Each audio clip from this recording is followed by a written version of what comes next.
You could be in. I'll go. I'm lost. I'm looking for the golf course, and found myself up here in the Highlands, which is where my mother's family is from. She's from the Baird clan. So I'm wearing the ancient Baird plaid, or the family plaid, and the coat of arms. But I also have, so my sister and my mother are very into genealogy. I'm not as into it, probably because they have it completely covered. I have nothing to do. But I also have the modern plaid, the Baird plaid. It's B-A-I-R-D is the name. And it's just a little bit brighter version of the ancient plaid. So my sister, it's actually my scarf, but my sister sent me all of her Baird plaid things for this call. I'm just super impressed, Sam, that she kept all of the bugs out of the wool for so many years. I did vacuum it. She has cats, so I did vacuum it. She even sent me a hairy coo. Oh my goodness, you said it right, a coup. So when I was in Scotland, I went to St. Andrews, and what I just wanted to see a hairy coo. And someone who's now at Gleneagles was at the hotel I was staying at, and she was in sales, and she offered to meet me for breakfast, and we went out on a walk. She thought for sure we were going to find one, but it ended up being just a nice walk. But it was so nice that she humored me and met me early to go out looking for hairy coos. And then I have, from the other side of the family, I have wooden golf clubs from my father's grandfather. Had a whole set of wooden golf clubs, and I'm holding the drivers. They are a left hand and a right hand from the same set. My father said he used both. His grandfather used both, which I didn't know, but my sister, a cousin, and myself are all mixed dominant, not ambidextrous, but mixed dominant, where you can use one hand for this and another hand for this. So that kind of makes sense if he could do it as well. Maybe we've always wondered how three of us in the family ended up that way. So maybe he did too, but there are wood all the way down the shaft that have not split. They're probably from the 40s, I'm guessing. I'm surprised they've never split. There's a little split in the drivers, but they've lasted a long time. Wow. They're beautiful. It's something that you might get appraised at, like an antique roadshow or something like that. Yeah. Super cool. Great. Thanks, Sam. It's always fun to see what you come up with. This one was easy. Oh, good. Yeah, with the family background and the family plaid. Right. Was easy. The family tartan was easy. Right. Sam, where are you calling in from? I'm in Michigan. Oh, I'm in the Scottish Highlands. Well, I was going to say that extra points for you if you were calling in from a hot and humid destination. And oh, it's hot and humid. Okay. And my air conditioning died yesterday, and someone came and fixed it same day. So that was very nice of them. Well, maybe Kelly, I'll have to take note of that I'm in wool. That you're in wool. Yeah. On my head. Anybody else? How about Dan and Michelle? I see you guys are all in your plaid. Yeah. Good. Hi, I'm going to temporarily take down the background because if I keep it on, then here. exactly. So Yeah. Oh, Oh, very good. Can you read the shirt? Yeah. Yes. As long as I came through. And then I'm backing that up. I'll go as high as this.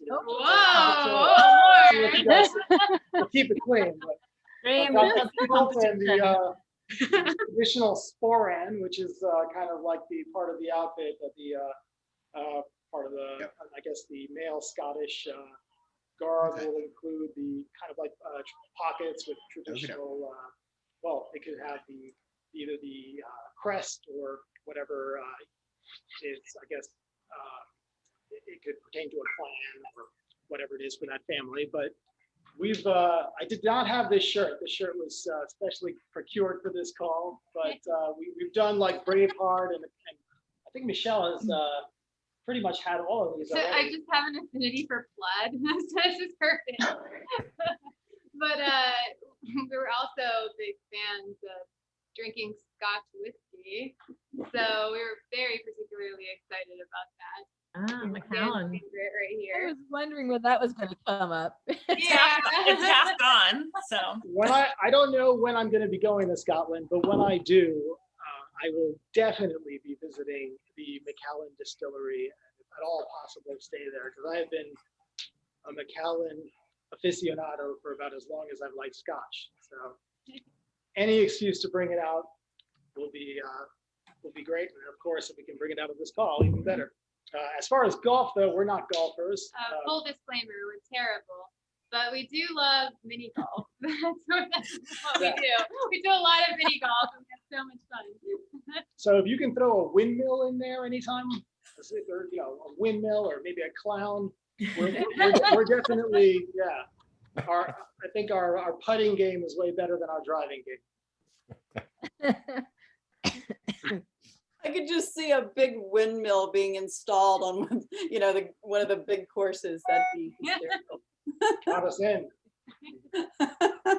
Well, thanks, guys. Thanks for going all in once again. And how about Heather Wren? Hey guys. Heather? So I don't have any like fun stories. My mother's is originally, her family, her heritage is from Scotland, but unfortunately none of the Scottish flag or anything got passed down, no wooden golf clubs, even though those are really cool. My husband would appreciate those because he is the golfer in the family. He tried to teach me, and then we decided if we want to stay married, that probably was not the best activity that we should try to do. So Yeah, good lesson to learn. yes, but yeah, that's it. So just excited to hear more about all these cool properties and places. I love Wednesdays to learn. Hey, thank you. Thanks, Heather. Thanks, Heather. Anybody else?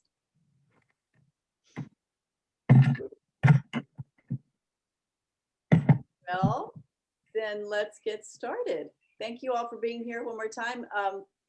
We're excited about this location today. We find that the international locations, not everybody has groups that are ready for it or that can do it, but there's a lot of pent up interest, right? And planners come out really to see these properties, to make sure that they're well educated so that when the time is right, that they can steer their groups in the right way.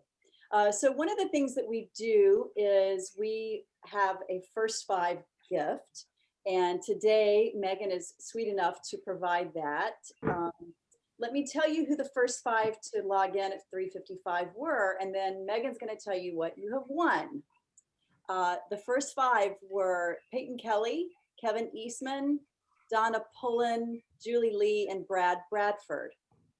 So you five have won the first five gift. And Megan, do you want to tell them what that is? Yeah, so you're not going to Scotland, but you are receiving Scottish biscuits and tea from Scotland. So keep an eye on your mailboxes. Fantastic, thank you. And congratulations, everybody. And if you will do me the favor, you five, I'm putting my email address in the chat box. If you will email me your physical mailing address where you get mail, and we will make sure that Megan gets that and sends those lovely gifts to you. All right. So let's get started. I'm going to hand things over to Megan, Graham, and Rachel.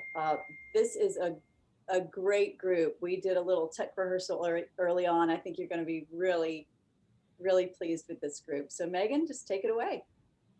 Thank you, Whitney. And thank you again for the opportunity to be here.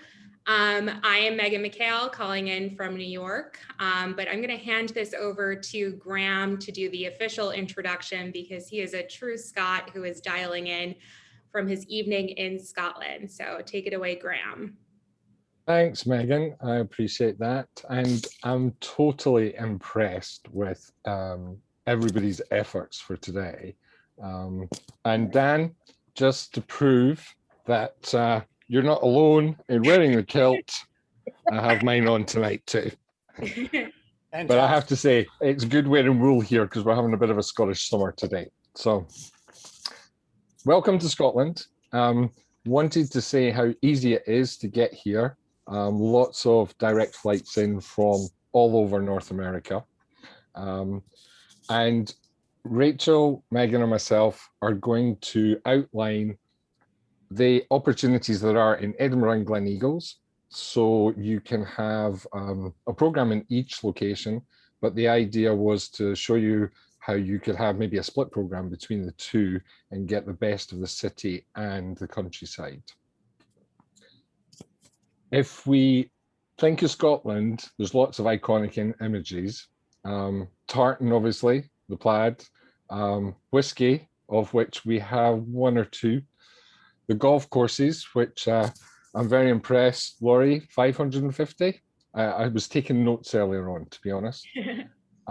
We've got a whole load of those iconic images, including the great outdoors, and lots of activities to do, things like the traditional afternoon tea, which everybody says is English, but it's kind of Scottish too, our Highland games, and of course, learning things like the bagpipes. But you're safe tonight because I don't play them, so you're okay, all right? We will go through the two programs and we're going to start with Edinburgh, Scotland's capital city. And I'm going to hand you back to Megan, who's going to introduce you to the hotel in Edinburgh. Thank you, Graham. So as mentioned before, I'm Megan McHale, Director of Global Sales for Rocco Forte Hotels. I'm based in New York City, and you'll notice that I am the only presenter on this call without a lovely Scottish accent today, so please excuse me. But I am here today on behalf of the Balmoral Hotel in Edinburgh. So before we talk about the Balmoral, we have to talk about the Forte family. They're truly at the core of our business, and you'll see them are on the table here. In the center of the table, you have Sir Rocco Forte, our company's namesake. He founded Rocco Forte Hotels in 1997 with his sister Olga Polizzi, who is seated here to his left. Sir Rocco and Olga's father, Charles Forte, was at one point the world's largest hotel conglomerate. Excuse me one second. Sorry about that. Oh my goodness, hold on one second. Okay. I'm sorry, everyone. I'm having like a little moment. Hold on here.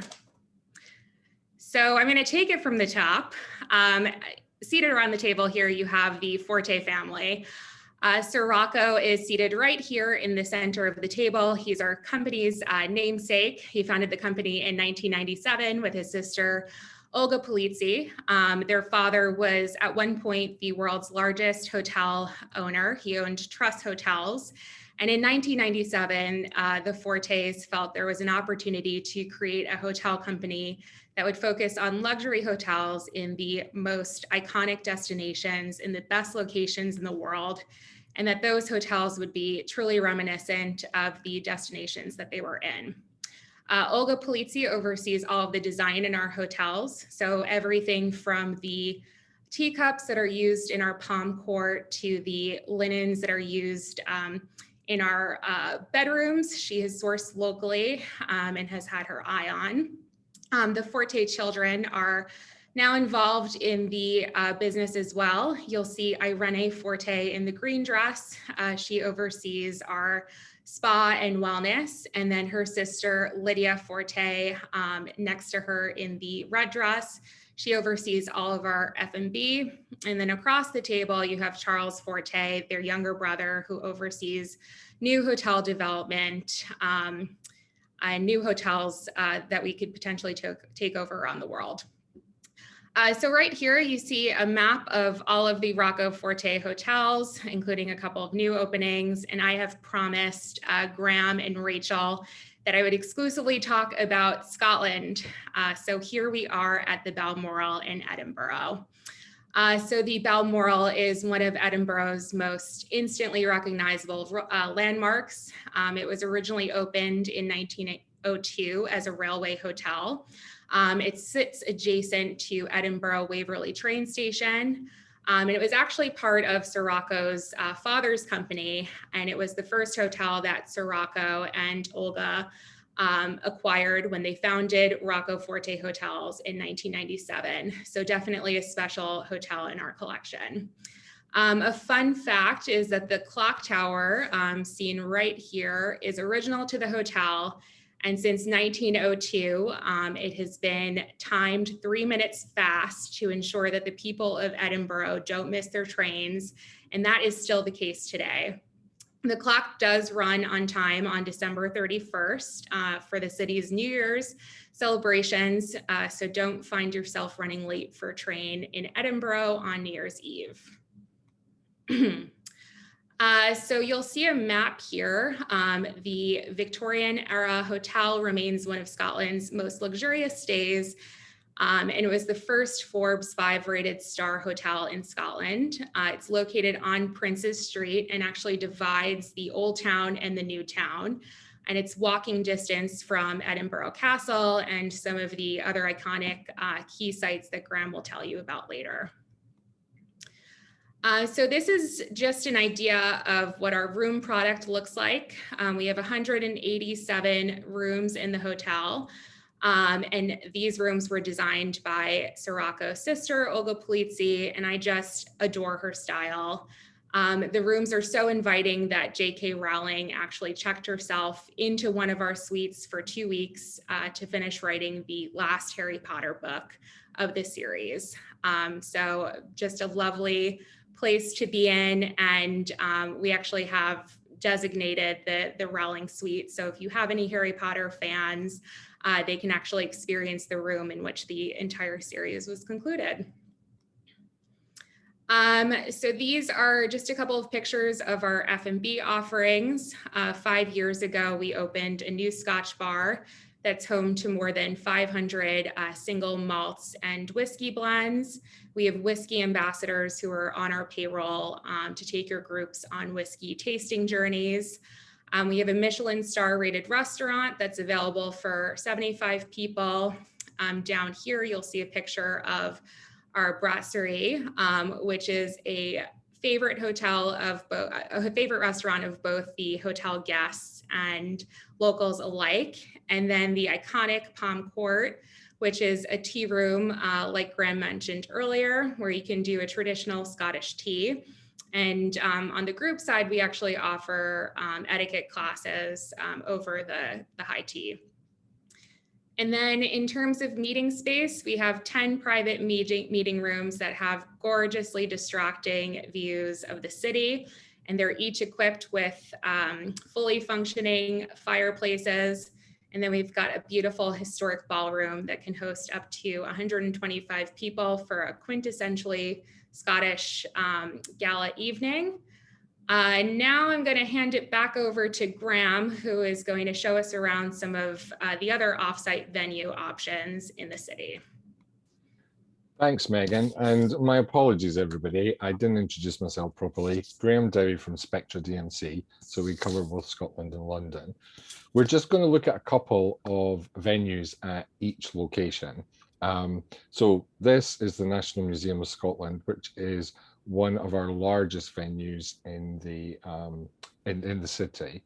And they spent about 70 million refurbishing it a few years ago, restoring the Victorian building and also its contemporary extension.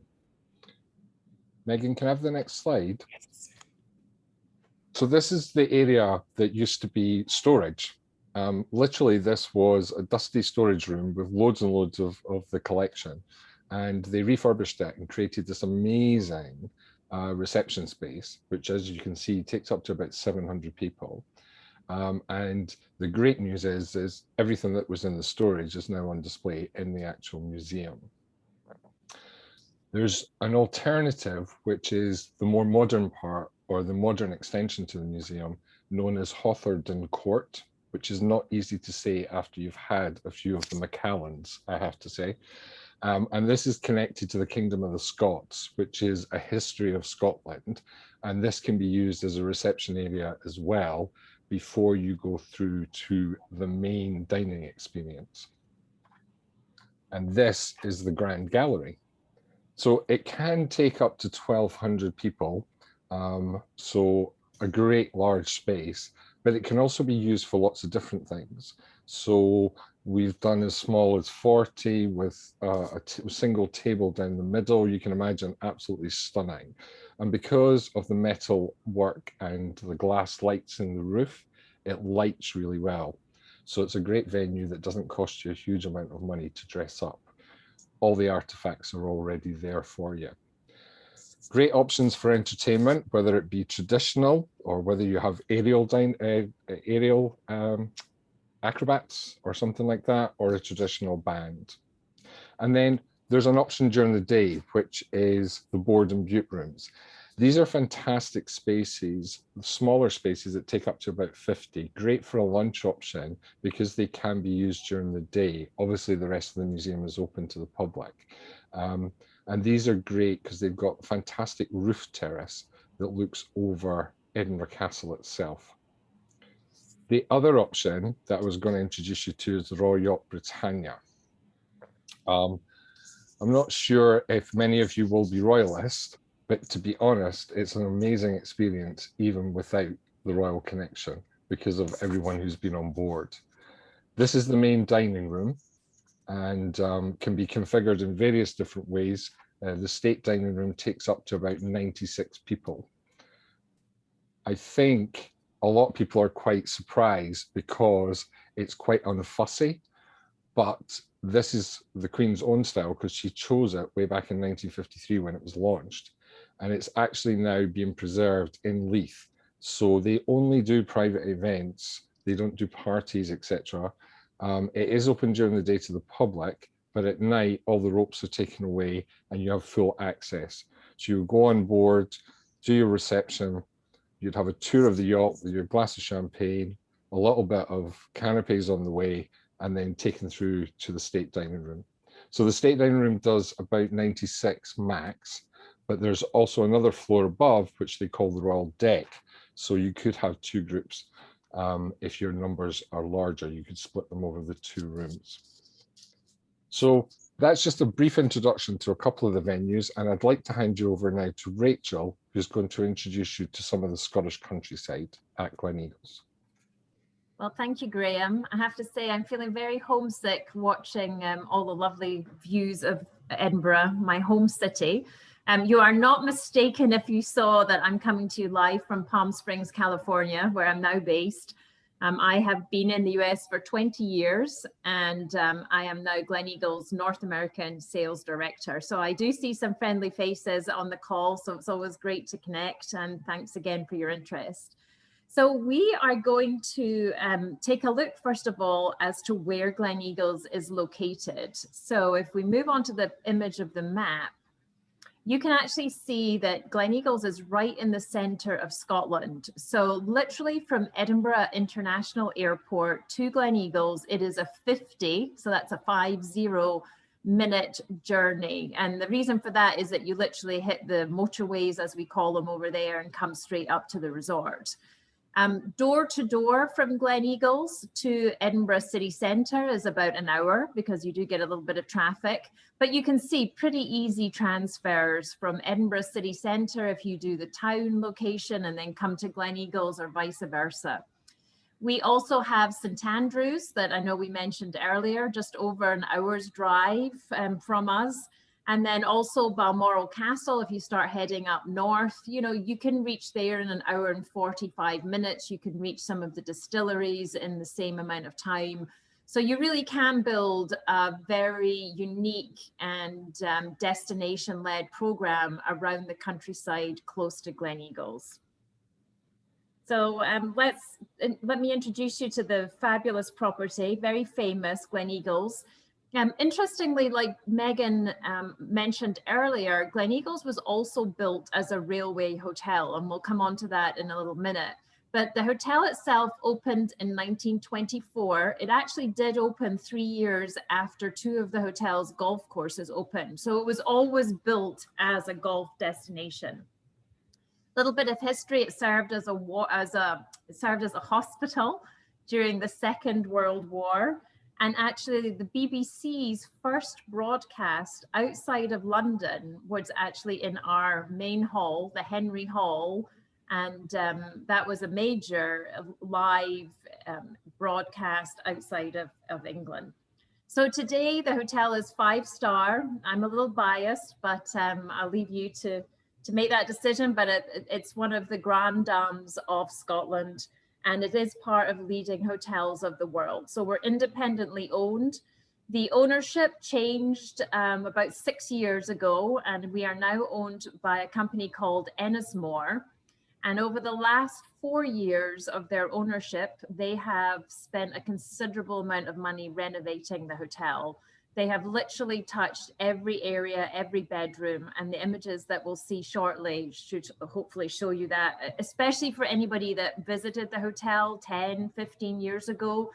It still has all the great, wonderful attributes, but the interiors have been completely renovated. So uniquely, as I mentioned, Gleneagles still has its own working train station. It's just 5 minutes from the hotel. This can be a real asset if you're looking at doing either a train as a transfer. I know that we've talked a lot about Edinburgh. You can indeed do that. You can charter one of these older trains that Graham and his team can help you with. We have also done split destinations with London, where you can, all of your attendees can get on the train at King's Cross or Euston, and then come all the way up to Gleneagles, have afternoon tea, and then arrive at the resort, and all of their luggage has been transported up in the morning, and they walk into their room and it's all there. So having the train station is definitely an asset. I've also had groups that have used it to do day trips. So they've chartered the train and then gone up north and done a little bit of the Harry Potter viaduct, done some activities, had lunch, and then come back on with the train for afternoon tea. So it's definitely an asset to have. So now you've arrived at Gleneagles, what is there to do? Well, you have the glorious playground, and that's really become kind of an iconic word. We have 850 acres of land, and it's really there to enjoy the best of the Scottish countryside, but with all of the activities as well. I did just see a quick question come up. Thank you for adding that. The charter train journey is around 5.5 hours from London up to Gleneagles. There's also a scheduled train that runs every day that leaves. It's actually the Inverness train, and it stops at Gleneagles. But if you were looking at a group, you certainly would probably want to charter either a train or a couple of carriages. So let's have a look. Gleneagles offers an extensive range of unique on-site and off-site activities, and they really are very special. So before I kind of touch on the main ones that you see here in the images, just to explain, you can do any of the activities from a 50-minute introduction, or you can say with your program planner or your event manager and say, okay, we want to do a bit of an afternoon. We want, here are the interests, here's what the group would like to do, and we'll tailor make something for you depending on the time frame that you have. But the off-road drive that you see in the top left-hand corner, that's just, that's actually in the Highland Spring Water estate. So we're one of the few commercial entities that are allowed to access that area, and you're actually driving the vehicle. So all you need to do is to have a valid driver's license, and you get the opportunity to drive upstream. But don't worry, because the instructor always has control with the dual controls, which, believe me, the time that I did it was definitely a need. We have the School of Falconry, where you can fly the falcons and the Harris hawks.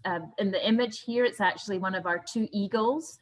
And many groups elect to have the eagle welcome guests when they check into the hotel, perhaps with a bagpiper at the door, and then the eagle and the handler. So really creating an exceptional experience.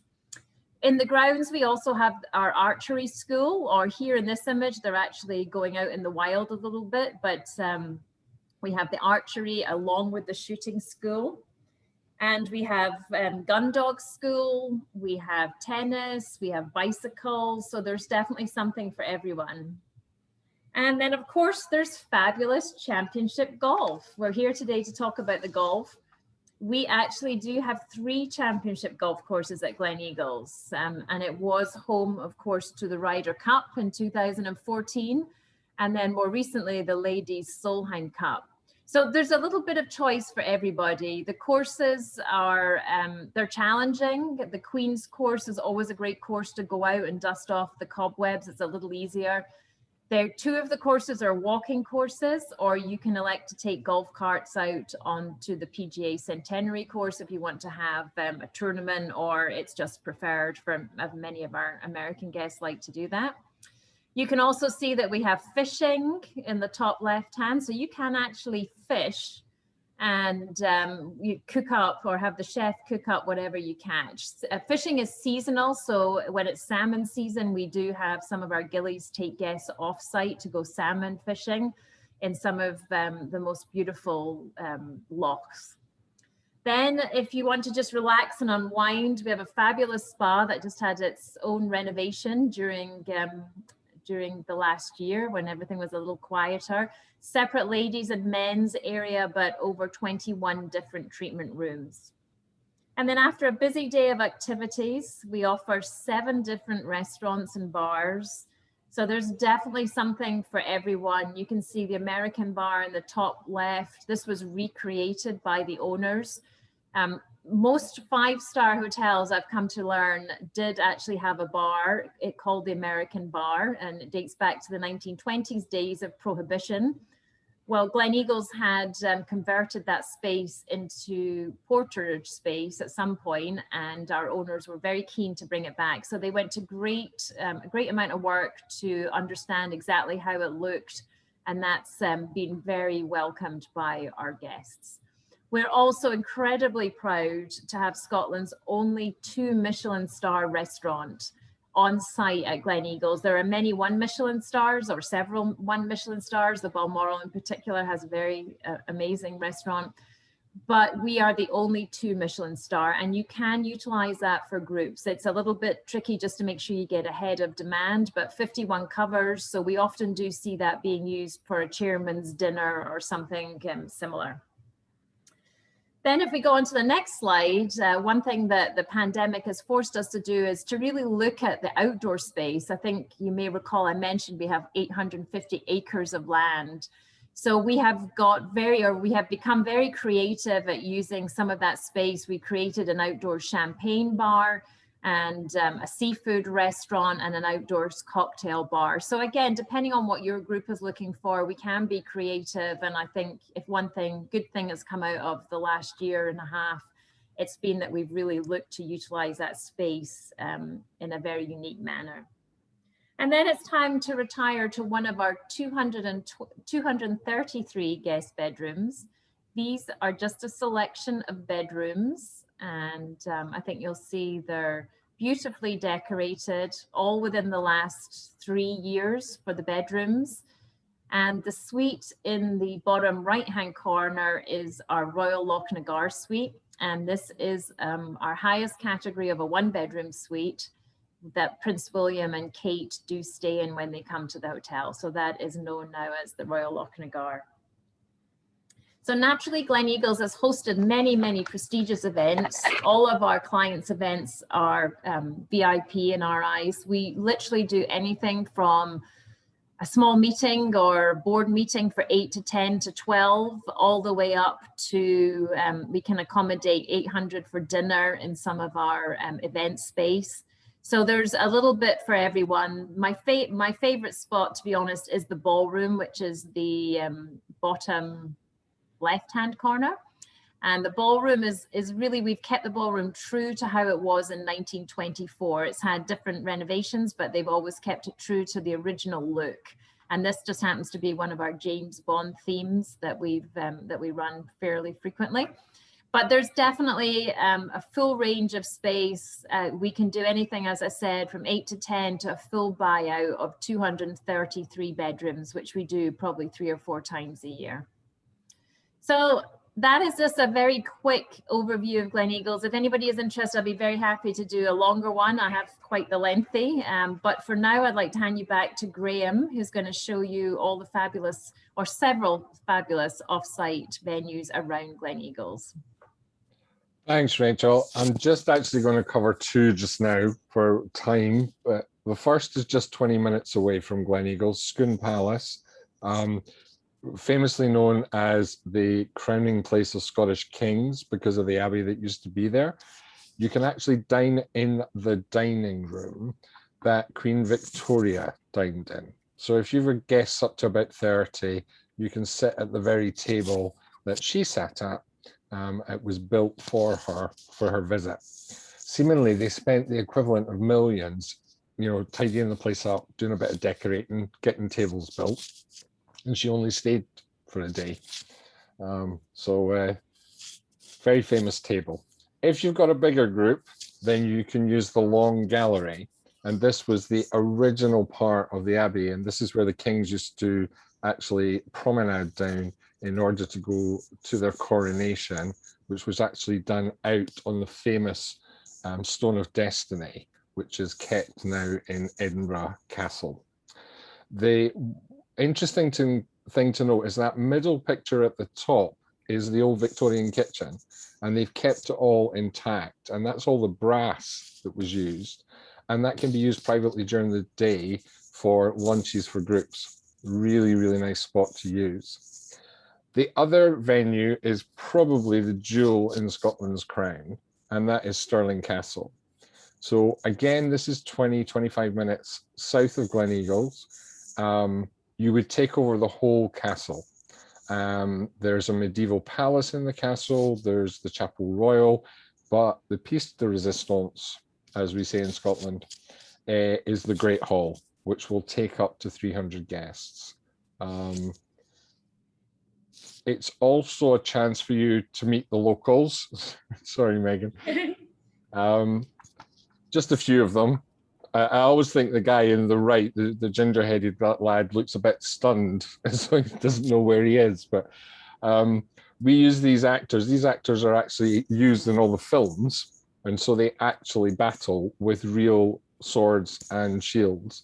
So they can do a demonstration, but it is a great photo opportunity for a gala dinner or for a Scottish night. Of course, you then have contemporary entertainment, and these guys are the Red Hot Chili Pipers. Absolutely amazing. 30-minute spot after dinner, and they will rock the socks off the guests. Great lot. Of course, the alternative is to do something more traditional. So that would be a Beat the Retreat. And this is done with a full pipe band, and we can also add in dancers. In Stirling Castle, it works extremely well because of that bottom right-hand picture. You can see it's done in front of the Great Hall, and there's a covering outside, so everybody can step out no matter the weather. Have the Beat the Retreat, they'll play the tunes, and your executive of the group gives the band permission to leave, and they then march through the castle with torchlight, and everybody follows down to the coaches, and away you go. It's one of those hairs on the back of the neck moments. Absolutely fantastic. So we've only touched on a few of the venues. There's obviously lots and lots to do in Scotland. So just remember, folks, Team Scotland needs you. Thank you very much for your time. Fantastic. Hey, Graham, that Red Hot Chili Pipers, what kind of stuff do they play? It's called bag rock, as in bagpipe rock. So I think my favorite is We Are the Champions, We Will Rock You, bit done. They also do this amazing duel between two types of drums, and then they do a duel between the drums and the pipes. It is one of the most entertaining pieces I've ever seen. And it doesn't matter if people do not like the bagpipes, they will love this. Absolutely love it. Looks like a lot of fun. It's also fair to say, Graham, that they're not bad on the eyes either. Well, yeah, yeah. I think it's all that jumping around. They're very, very fit lads. Very fit lads. Oh my gosh. Fantastic. Does anybody have any questions? I think that most of the comments today were, you know, just comments. Anybody need anything of our hosts? Do they have any questions?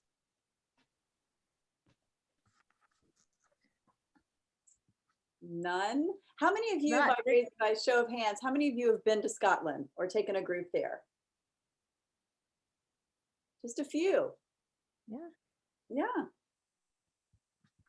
Scott, we've been trying to get you there for some time. Come on. That's right. Will you share this deck with our group? This presentation deck?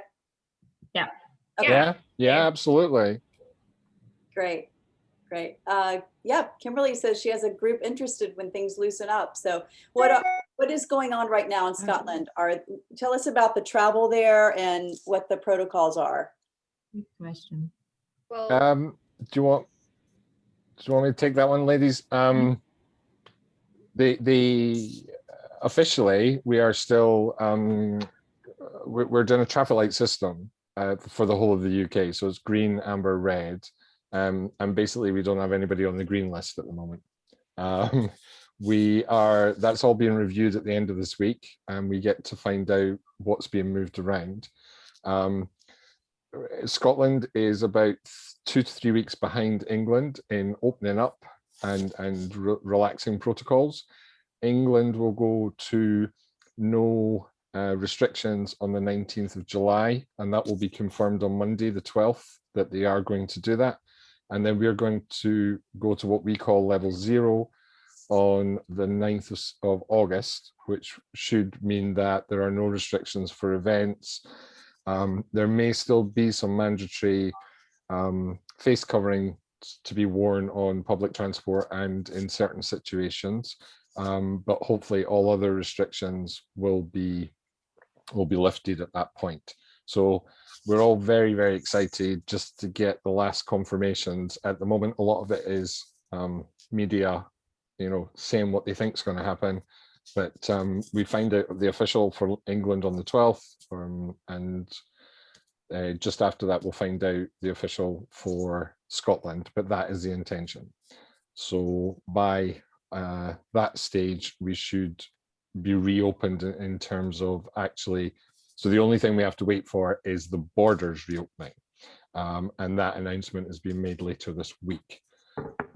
All of the venues, all of the hotels, restaurants, etc., all currently have a number of protocols in place, from enhanced cleaning to sanitization, etc.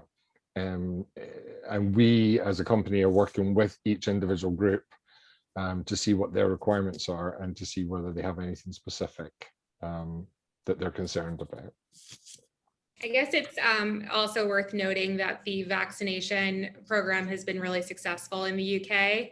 As of today, about 50% of the entire population has received 2 doses of the vaccine, and 70% have received at least 1 dose.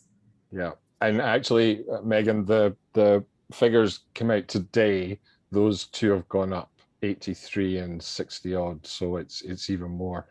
We're on target to vaccinate every adult in the UK by the end of July with at least 1 dose. Great. Thanks, Graham. Thanks, Megan. Rachel, I have a question about that train. Can you describe the train to us? Is it updated? Is it comfortable? Is it luxurious? Or is it just kind of one of those vintage, you know, types of transport? Good question. The scheduled service, if we start off with that, and then I will have Graham give his input for groups that have used it. The scheduled kind of everyday transfer is, I think it was GNER, but they recently went under, so they're no longer operating it, but it is a very comfortable train, and it has first class carriage where they serve snacks and afternoon tea. So if you were doing it from a group perspective, I would definitely suggest you charter carriages thereof of that train. And then luggage, you just arrange for porters to collect all the luggage, etc. If you are looking at one of the older trains, the options these days, I know it used to be the Northern Belle, Graham, but I believe that's changed. So from a chartering a train perspective, let me have Graham input on that. Sure. Can I just add that LNER, the scheduled service, now has the new Azuma trains. So these are brand new trains. They were only introduced over the last 12 months, and they are superb. In fact, the first class is good, but what we've found with some of the groups is we've actually taken over standard class because there's enough space, and then they offer to upgrade the service so you can add in food and beverage. This is all very new, so literally within the last 6 weeks. For the charter, sometimes the charters will take a little longer to get up there, but from London up to Gleneagles or London up to Edinburgh, whichever you're doing, you can use one of the Belmont trains. So it's a beautifully restored 1920s, 30s style, very much Orient Express. And then there's also the Northern Belle that Rachel mentioned is based further north of England. And it's quite good for doing day charters out of Scotland because it's not so far to reposition the train. And again, as Rachel said, you can use Gleneagles Station. So I always think that's really cool, you know, that you've got your own train station to leave from and What a arrive back to. fantastic concept, chartering a train. How cool. Gets overlooked a lot. I mean, Yeah, there has to be a budget component there, but I do think that it's so special that it should play into a lot of programs, especially those that are doing the split from either London or Edinburgh. yeah. There is something so romantic about traveling by train. And so that poor Megan doesn't feel left out, you also have to remember, as she said, the train station, the Balmoral sits right above Waverley train station. So the fantastic thing is you ship the luggage up, you know, the night before, or, you know, early hours of the morning, it's all there. People just literally walk up to the escalator, up and into the hotel. There's no transfer. They don't have to worry. And we've had the porters meet them down there for, you know, any hand luggage they have. We've piped them through the station. It annoys the station master, but we get around it. Thank you, Graham. Graham. Anyone else? Any questions? What a beautiful location. What a charming, romantic, historic location. I'm just in love with this place. Does anyone? I'm just going to add there, Whitney, as well, that you know, international has struggled in the last couple of years for all the obvious reasons, but from a safe perspective, from a country that speaks the same language, that has so much history and hospitality and unique opportunities, I think this is really going to be Scotland's time, because everybody's looking for outdoors, and we have an incredible amount of outdoors. I mean, I don't know all the stats, and I'm sure I'm not up to date, but if I'm not mistaken, you can take the whole population of London, and that's all the population that we have in the entire country of Scotland. So spacious, outdoors, and very warm and hospitable people. So hopefully that has come out on today's presentation. So definitely one to consider if you haven't suggested it before. And to add to that, we're very eco-friendly. We're leading the world with our own electricity supply is 80% renewables at the moment. And we're on target for 100% in the next number of years. On top of that, Edinburgh, we ourselves as a company have introduced a whole load of walking tours to replace the traditional get on a coach, be taken around. And so they're much more interactive, and people walk because the city is relatively compact. So it's very easy, as Megan showed on that map, to get around to a lot of the attractions. So we're listening to what people are looking for, and that much more, you know, in touch with the sort of local events and being eco-friendly with not putting coaches through the center of the city. All right. Good. Well, thank you all. Thank you, Rachel, Graham, Megan, for putting all this together for us. I know that we're all just dying to get out and get going. And Graham, especially to you, who's coming to us from Scotland. We appreciate your staying up and being with us and wearing your kilt. You look mighty fine in that kilt, Graham. Don't think. Thank you very much. Those Piper guys have nothing on you. I'm telling you. No, you wear it well, buddy. This is being recorded, isn't it? Yes. All right. So now what we do is we hand it over to Kelly McAllister with Maui Jim. And Kelly. Nice to say something. Oh, yes, Can you yes. hear me? Yes. Sorry. Wanted to apologize to everybody today. I'm on vacation and I have a compromised video and internet signal. So hopefully you can at least hear my little plug for next week. We are winding down this weekly celebration of travel, and we have a couple more. Next week, speaking of royalty, this has been such a jam-packed, informational, delightful trip to Scotland today. I want to thank all three of you, Rachel, Megan, and Graham, for bringing just terrific ideas and inspiration to our event today. I loved it, and I think you packed it full of great ideas. But speaking of royalty, next week we are going to be celebrating a destination that's fit for a prince. That's the destination of Santa Barbara, California. We all, famous prince lives there. So come think about your favorite, figure of royalty. Come dressed as a king, prince next week, prince or princess. We'll have a little celebration of all things royal, hosted by Destination Santa Barbara. That is next week. So now we'll turn things over to Kelly for her sunglasses award. Kelly, are you still with us? Thanks, Carol. You look nice in your Kelly green. I got driven inside. The weather turned on. Oh, even better. I see that. Yeah. I'm hiding in the grass because the weather turned a little bit nasty on me, so I got driven inside. Thank you to our wonderful presenters. I've not been to Scotland. I am a huge golfer, and so there's a couple on my list there. Gleneagles obviously at the top. I enjoyed learning about everything. Also, everyone looked so fantastic. I loved the kilts. I loved the tartans, the commitment to wool. And so I think that this week was actually like one of my harder weeks because there's a lot of just really awesome people. So I'm actually going with Sam. And the tiebreaker was the hairy coo, which I hope Rachel, or Megan, I said the right way. Yep. Great on. So that was my tiebreaker. I just thought that was fantastic. Way to bring in the local animals. It's my sister's, so she sent me all things Scottish.